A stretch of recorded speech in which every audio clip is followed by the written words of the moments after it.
Ever wondered why there seems to be a mysterious limit of 10 in Trello? You're not alone. It's a question that's puzzled many Trello users, leaving them scratching their heads and wondering what's going on. Asterisk. Trello, as we know, is a fantastic tool for project management, task organization, and collaboration.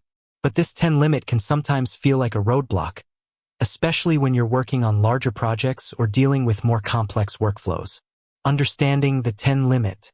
Start by clarifying the exact nature of the 10 limit. Is it a limit on cards, lists, boards, or something else? Explain the specific context where this limit is encountered.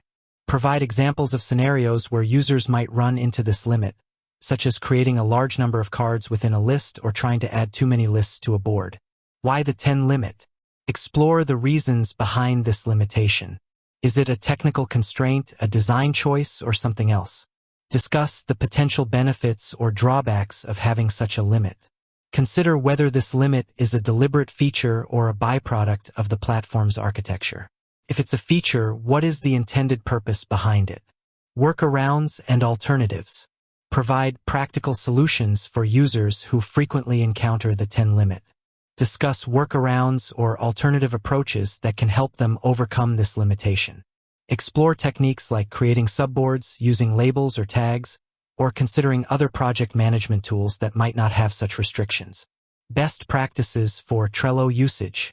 Offer tips and best practices for using Trello effectively, even within the constraints of the 10 limit. Suggest ways to organize boards and lists efficiently, prioritize tasks, and collaborate effectively. Encourage viewers to experiment with different approaches and find what works best for their specific needs and project types.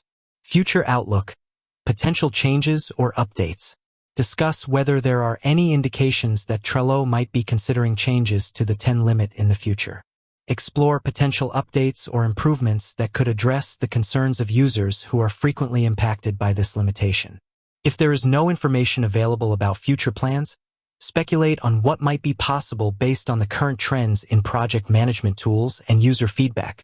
Summarize the main points discussed in the video, emphasizing the nature of the 10 limit, the potential reasons behind it, and the strategies for working around it. Encourage viewers to share their experiences with the 10 limit and any tips they have for overcoming it. Invite them to subscribe to the channel for more Trello-related content and project management advice. With that said, thanks for watching, and until next time, remember, even with limitations, Trello can be a powerful tool for organizing your projects and collaborating effectively.